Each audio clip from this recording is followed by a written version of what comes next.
कर ब्रह्म का साधक ब्रह्म को तथा पूर्ण ब्रह्म का साधक पूर्ण ब्रह्म को ही प्राप्त होता है। गीता अध्याय 8 श्लोक 5 से 10 व 13 तथा गीता अध्याय 17 श्लोक 23 में निर्णायक ज्ञान है। गीता अध्याय 8 श्लोक 13 में कहा है कि मुझ ब्रह्म की साधना का तो केवल एक ओम अक्षर है जो उच्चारण करके जाप करने का है।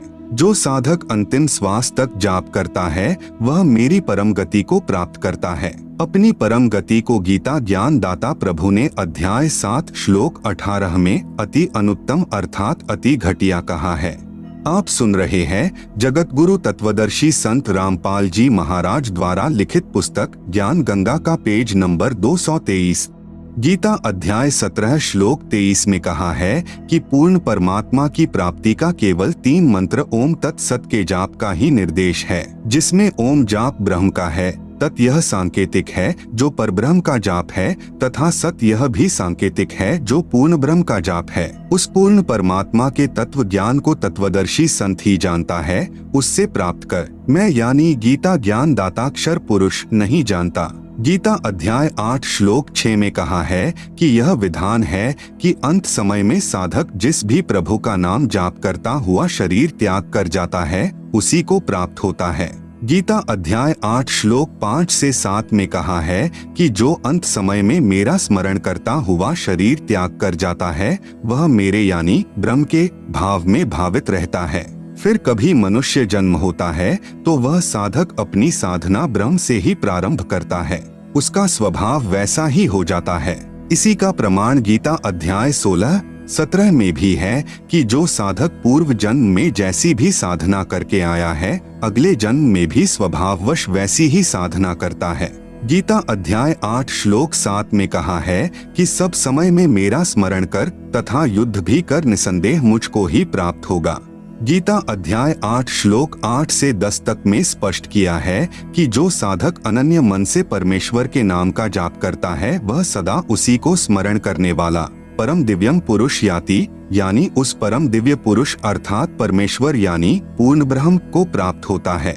अध्याय 8 श्लोक 8 जो साधक अनादि सर्व के नियंता सूक्ष्म से अति सूक्ष्म सबके धारण पोषण करने वाले सूर्य की तरह स्वप्रकाशित अर्थात तेजोमय शरीर युक्त अज्ञान रूप अंधकार से परे कविम यानी कबीरदेव सच्चिदानंद घन परमेश्वर का स्मरण करता है। अध्याय 8 श्लोक 9 वह भक्ति युक्त साधक 3 मंत्र के जाप की साधना की शक्ति यानी नाम जाप की कमाई से अंत समय में शरीर त्याग कर जाते समय त्रिकुटी पर पहुंचकर अभ्यास वश सार नाम का स्मरण करता हुआ उस दिव्य रूप अर्थात तेजोमय अर्थात साकार परम पुरुष यानी परमेश्वर को ही प्राप्त होता है। अध्याय 8 श्लोक 10 ब्रह्म यानी क्षर पुरुष की साधना अनुत्तम यानी घटिया है। गीता अध्याय 2 श्लोक 12 तथा अध्याय 4 श्लोक 5 तथा अध्याय 7 श्लोक 18 में कहा है कि मैं यानी गीता ज्ञानदाता नाशवान हूँ, जन्म मृत्यु मेरी तथा तेरी सदा होती रहेगी,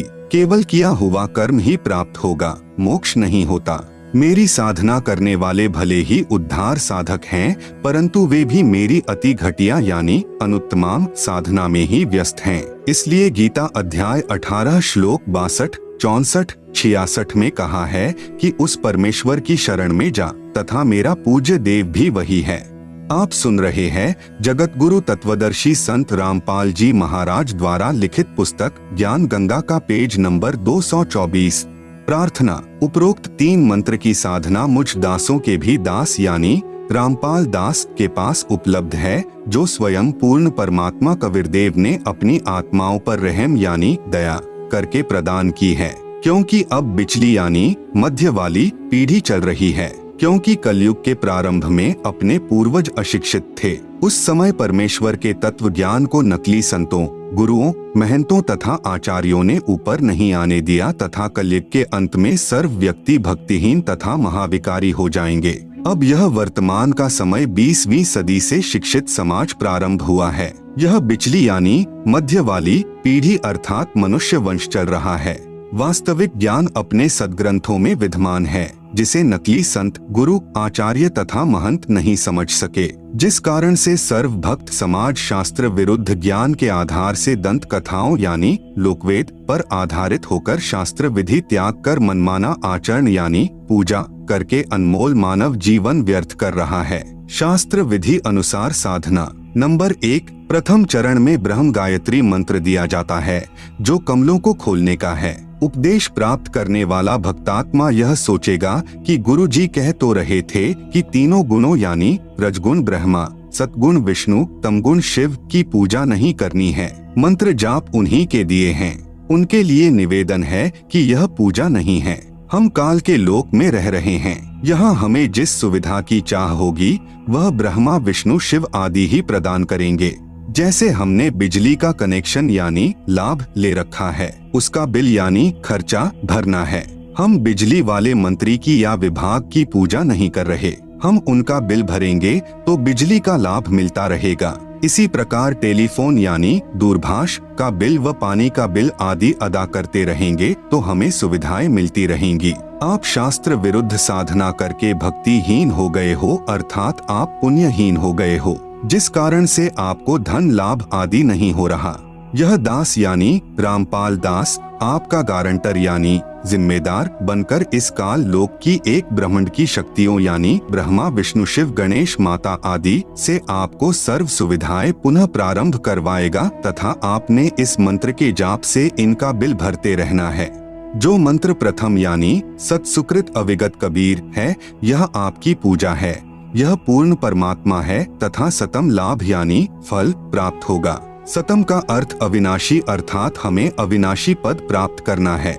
इस मंत्र के 4 महीने के बाद आपको सतनाम यानी सच्चा नाम और मिलेगा, जो 2 मंत्र का होगा। उसका एक मंत्र काल के 21 ब्रह्मांड का ऋण उतारने का है। उसकी कमाई करके हमने ब्रह्म यानी शर पुरुष अर्थात काल का ऋण उतारना है। फिर यह काल हमें सर्व पापों से मुक्त कर देगा। आप सुन रहे हैं जगत गुरु तत्वदर्शी संत रामपाल जी महाराज द्वारा लिखित पुस्तक ज्ञान गंगा का पेज नंबर 225, गीता अध्याय नंबर 18 के श्लोक नंबर 62 से 66 में वर्णन है। अध्याय नंबर 18 का श्लोक नंबर 62। तम एव शरणम गच्छ सर्वभावेन भारत तत्प्रसादात् पराम शांतिम स्थानम प्राप्स्यसि शाश्वतम। अनुवाद। भारत यानी हे भारत, तू सर्वभावेन यानी सब प्रकार से, तम यानी उस अज्ञान अंधकार में छुपे हुए परमेश्वर की, एव यानी ही, शरणम यानी शरण में, गच्छ यानी जा, तत्प्रसादात यानी उस परमात्मा की कृपा से ही तू, पराम यानी परम, शांतिम यानी शांति को तथा शाश्वतम यानी सदा रहने वाला सत, स्थानम यानी स्थान धाम लोक को, प्राप्स्यसि यानी प्राप्त होगा। अनुवाद। हे भारत, तू सब प्रकार से उस अज्ञान अंधकार में छुपे हुए परमेश्वर की ही शरण में जा। उस परमात्मा की कृपा से ही तू परम शांति को तथा सदा रहने वाला सत स्थान धाम लोक को प्राप्त होगा। अध्याय नंबर 18 का श्लोक नंबर 66। सर्वधर्मान परित्यज्य माम एकम शरणम व्रज अहम त्वा सर्वपापेभ्यः मोक्षयिष्यामि मा शुचः। अनुवाद। माम यानी मेरी, सर्वधर्मान यानी संपूर्ण पूजाओं को, परित्यज्य यानी त्याग कर तू केवल, एकम यानी एक उस पूर्ण परमात्मा की, शरणम यानी शरण में, व्रज यानी जा, अहम यानी मैं, त्वा यानी तुझे, सर्वपापेभ्यः यानी संपूर्ण पापों से, मोक्षयिष्यामि यानी छुड़वा दूंगा तू, मां शुचः यानी शोक मत कर। अनुवाद। मेरी संपूर्ण पूजाओं को त्याग कर तू केवल एक उस पूर्ण परमात्मा की शरण में जा, मैं तुझे संपूर्ण पापों से छुड़वा दूंगा, तू शोक मत कर। उपरोक्त श्लोकों का भावार्थ है कि काल यानी ब्रह्म अर्थात क्षर पुरुष कह रहा है कि अर्जुन, तू मेरी शरण में रहना चाहता है तो जन्म तथा मृत्यु बनी रहेगी। यदि परम शांति तथा सतलोक जाना चाहता है तो उस पूर्ण परमात्मा की शरण में चला जा। उसके लिए मेरी सर्व धार्मिक पूजाएं अर्थात सतनाम के प्रथम मंत्र के जाप की कमाई मुझ में छोड़कर फिर सर्वभाव से उस एक यानी सर्वशक्तिमान अर्थात जिसके बराबर दूसरा न हो उस अद्वितीय परमेश्वर की शरण में चला जा। फिर मैं तुझे सर्व पापों यानी ऋणों से मुक्त कर दूंगा। तू चिंता मत कर तथा सतनाम के दूसरे मंत्र की कमाई हम परब्रह्म अर्थात अक्षर पुरुष को छोड़ देंगे, क्योंकि हमने अक्षर पुरुष के लोक से होकर सतलोक जाना है, उसका किराया देना है। फिर तीसरा मंत्र सतशब्द अर्थात सारनाम मिलेगा जो सतलोक में स्थायित्व प्राप्त कराएगा। यदि कोई व्यक्ति विदेश गया हो, वहाँ उस पर सरकार का ऋण हो, फिर वापस स्वदेश आना चाहेगा तो उसे पहले उस देश के ऋण से मुक्ति लेनी होगी, फिर नो ड्यू सर्टिफिकेट यानी ऋण मुक्त प्रमाण पत्र प्राप्त करना होगा, तब उसका वापस आने का पासपोर्ट बनेगा, नहीं तो उसे वापस नहीं आने दिया जाएगा। इसी प्रकार आप इस काल के लोक में शास्त्र विरुद्ध साधना करके भक्तिहीन होकर ऋणी हो गए हो। पहले आपको साहूकार बनाया जाएगा। उसके लिए कबीरदेव यानी कबीर साहेब या कबीर साहेब ने मुझ दास यानी संत रामपाल दास को अपना प्रतिनिधि यानी रिप्रेजेंटेटिव बनाकर भेजा है।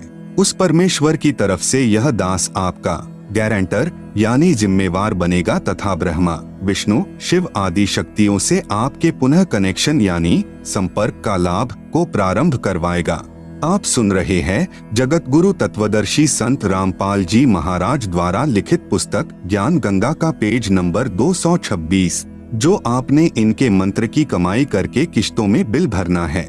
जब तक आप यहाँ से मुक्त नहीं होते तब तक आपको सर्व भौतिक सुविधाएं जोर शोर से मिलती रहेंगी तथा आप पुण्यदान आदि करके अधिक भक्ति धनी बन सकोगे। दूसरे शब्दों में जैसे हमारे शरीर में कमल बने हैं, जब हम शरीर त्याग कर परमात्मा के पास जाएंगे तो हमें इन कमलों में से होकर जाना है। जैसे नंबर 1 मूल कमल में गणेश जी, नंबर 2 स्वाद कमल में सावित्री ब्रह्मा जी, नंबर 3 नाभि कमल में लक्ष्मी तथा विष्णु जी, नंबर 4 हृदय कमल में पार्वती और शिव जी, नंबर 5 कंठ कमल में दुर्गा यानी अष्टंगी है। इन कमलों से हम तब ही जा सकेंगे जब हम इनका ऋण अदा कर देंगे। प्रथम उपदेश से आपके सर्व कमल खिल जाएंगे, अर्थात आप ऋण मुक्त हो जाओगे। जब आप अंत समय में शरीर छोड़कर चलोगे तो आपका रास्ता साफ मिलेगा, अर्थात आपके सर्व ऋण मुक्त प्रमाण पत्र तैयार मिलेगा। परंतु हमने पूजा अपने मूल मालिक कबीरदेव यानी कबीर साहेब की करनी है। जैसे पतिव्रता पत्नी पूजा तो अपने पति की करती है, परंतु यथोचित आदर सबका करती है। जैसे देवर को पुत्रवत तथा जेठ को बड़े भाई की तरह तथा सास व ससुर को माता पिता की तरह, परंतु जो भाव अपने पति में होता है वह अन्य में नहीं हो सकता। ठीक इसी प्रकार कबीर परमेश्वर के भक्त को अपनी भक्ति सफल करनी है, इसलिए किसी अनजान के बहकावे में मत आना। पूर्ण विश्वास के साथ इस दास के द्वारा बताए भक्ति मार्ग पर लगे रहना। यह भक्ति सर्व शास्त्रों के आधार पर है। नंबर 2 दूसरे चरण में सतनाम प्रदान किया जाता है, जो 2 मंत्र का है। एक ओम, दूसरा तत् जो सांकेतिक है, केवल साधक को ही बताया जाता है। नंबर 3 तीसरे चरण में सार नाम दिया जाता है, जो 3 मंत्र का है। ओम तत् सत यानी तत् सत सांकेतिक हैं, जो साधक को ही बताए जाएंगे। इस प्रकार सार नाम यानी जो 3 मंत्र का बन जाएगा के स्मरण अभ्यास से साधक परम दिव्य पुरुष अर्थात परमेश्वर कबीरदेव को प्राप्त होगा तथा सतलोक में परम शांति अर्थात पूर्ण मोक्ष को प्राप्त हो जाएगा। विशेष वर्तमान में यह वास्तविक साधना मुझ दास के अतिरिक्त किसी के पास नहीं है। यदि कोई मुझ दास से चुराकर स्वयं गुरु बनकर नकली शिष्य बना रहा हो तो उस मनुष्य जीवन के दुश्मन से सावधान रहें। वह अनअधिकारी होने के कारण अपना जीवन भी नष्ट कर रहा है तथा नादान अनुयायियों को भी नरक का भागी बना रहा है। उसे काल का भेजा दूत जाने।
ब्रह्म का साधक ब्रह्म को तथा पूर्ण ब्रह्म का साधक पूर्ण ब्रह्म को ही प्राप्त होता है। गीता अध्याय 8 श्लोक 5